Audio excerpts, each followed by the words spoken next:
Narcissists end up using compartmentalization. It's a big word. I'm actually glad I said it this time. All right, they use compartmentalization because what happens is they start separating their lives. Have you ever been with a narcissist or a toxic person and you just don't understand like the dissonance of what's actually going on? Like they'll act one way in front of one person, then they'll act another way in front of another person, then they'll completely act different in front of you. And you're just like, wait a second, like who is this? Like what's happening? You've probably experienced that whenever you've gone out with a bunch of friends or in a group setting and you see that person interact with their friends or their family and you're like, wow, like they seem like really loving, they seem really caring, or they seem really engaged, or they're the life of the party. And then you come home and you experience the exact opposite. You experience the abuse, the yelling, the rage, the tirades, like everything that happens there is just like, where was the person, either one that I fell in love with, and where is the person that interacted with all these other people differently? You know, you'll see it in like the workplace environment where they might be, you know, pillars in the workplace of doing an awesome job, moving forward, being really driven, running businesses, earning money, and then they come home and they treat you like nothing. Maybe you see this in like the church environment where they go to church, they're a Sunday school teacher, they're really involved in what they do, and they have Jesus painted everywhere, but then they come home and they end up devaluing you and making you feel awful. You see, a lot of times narcissists will separate things in their lives. Oftentimes I've referred to it kind of like as a disconnect or even like a dissonance, but I think a better way to phrase it that I heard recently is the idea of compartmentalization. I'd never put a big word to it before, but how I'd always termed it before was the idea of boxes, of having like filing cabinets, rooms full of boxes, full of different aspects of different things that are happening in my life, that are happening in the world around me, that are happening in my relationships, all this type of stuff, all go into different types of boxes. And as a result, what I do is I take that box and I experience it. I go through that box. I deal with that box. I deal with whatever it is. So we take my relationship. We take my relationship with my wife, and that's in its own separate box. And so I open up that box, step into it, and I experience everything that's in that box. How I communicate to her, how I talk to her, the interactions, the everything that goes into that is real in that moment because that is my reality. Like that box is the part that I'm experiencing in that moment. And then I'd step out, and in the past, I would step out, I'd close the box, kind of like mentally in my mind, I'd close the box, I'd set on the shelf, and then I'd go out, and I'd continue an affair, and I'd open up that box. I'd open up that idea of, okay, now I'm with this person. This other box, this other person, doesn't even exist. Like, they're not even a thought in my mind, except for maybe, like, trying to figure out how to avoid getting caught. But, like, they're not even a thought in my mind. Now I'm in this reality. I'm in this box. And I'm dealing with this person, this love, this care, this affair. Like, all this type of stuff is now in this box.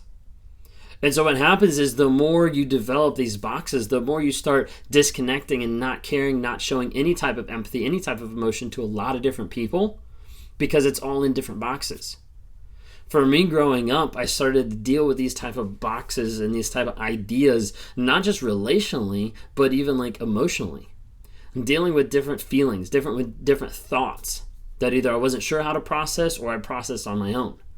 This is why a lot of times we go to like funerals or weddings or different things that a lot of times for people are emotional events.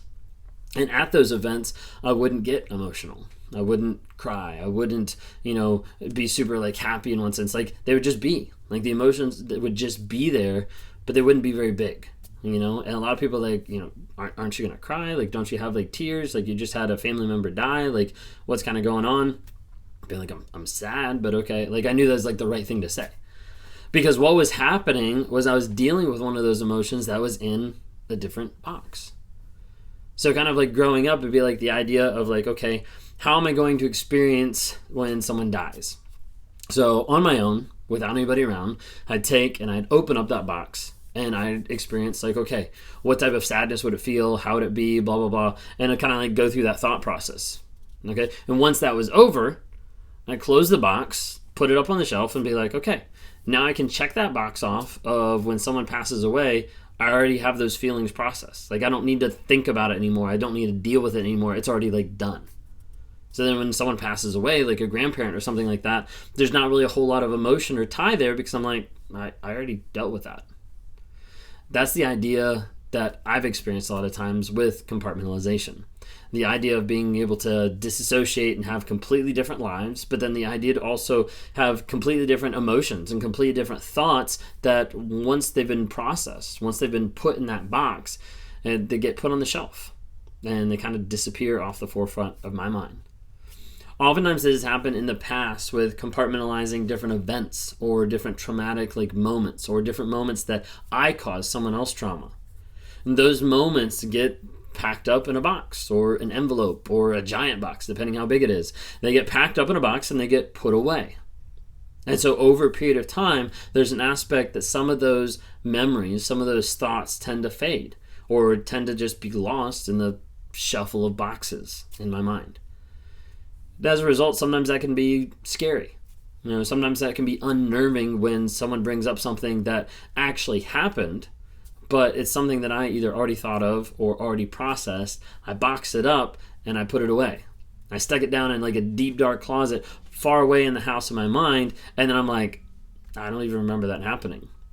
Maybe it's something that was traumatic that I put in a box and shoved away and then created another story to kind of layer over. I painted the box a different color thinking it's happy or thinking it's sad or thinking it's whatever to get to the point of saying that didn't actually happen. There's different aspects in my life. There's different places in the past with compartmentalization, with boxing up emotions, feelings, actions, different things that's happened that I don't always remember, that I don't always think of.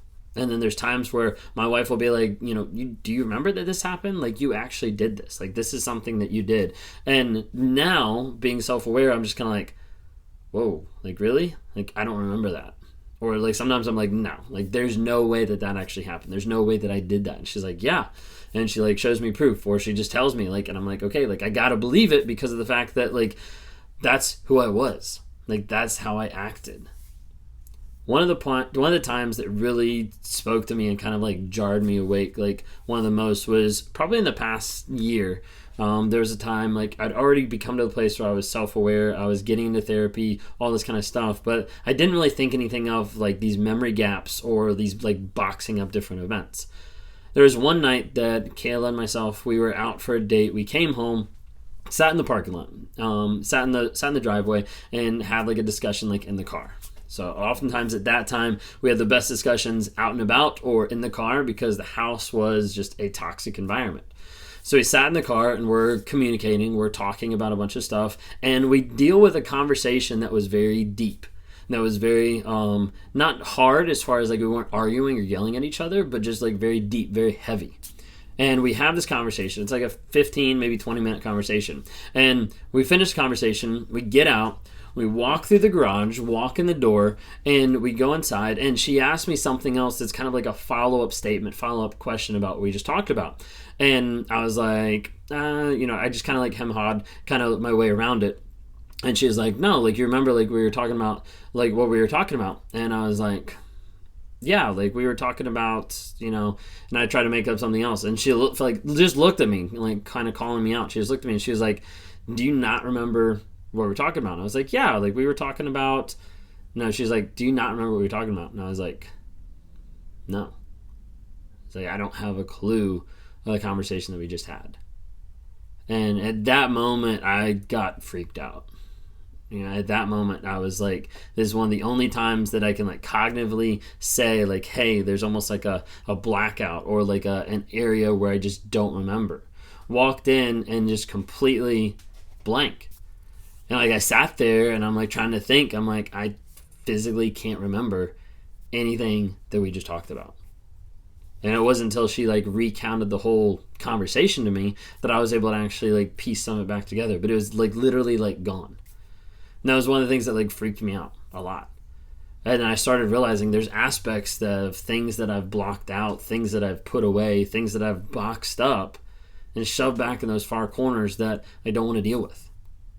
Thankfully, I'm in therapy, and thankfully that's something that we work on. And we deal with stuff from my childhood, stuff from my past, stuff from college, from high school, from different relationships, all this type of stuff to be able to work through those boxes and bring them to light.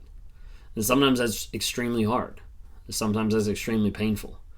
But the goal is that continual growth, that continued change, and continuing to learn more about myself so I can be a better influence on other people, so I can communicate better to other people who are narcissists, so I can communicate better to people who suffered from abuse, and so I can walk that line and say, hey, this is what's going on in my mind. And this is what's going on in the abuser's mind. This is what's going on in that trauma bond, and try to help people work through it. If that's you and you want to talk sometime, click on the link below. We can schedule a time to be able to talk, like one-on-one. I talk to people in narcissistic abusive situations that are trying to get out or have already gotten out and they're dealing with the trauma bond. I also talk every once in a while to narcissists. They typically don't stick around very often once I talk to them, but I still try to talk to them and give that opportunity in case they want to change, in case they want to grow, in case they're open to that possibility. If you haven't already, so please subscribe to the channel here. Also got small nuggets of truth coming out on TikTok, Instagram, Facebook on a day-to-day basis. So check that out. Also check out the podcast. We got a couple new episodes coming out. Can't talk today, sorry. Got a couple new episodes coming out called Empath versus Narcissist, where it really is showing you kind of like some differences between myself and between a friend of mine who's been in a narcissistic abusive relationship and a physical abusive relationship, and she's an empath. So want to be able to share some of that with you guys as well. Hope you have a great day. Thanks so much.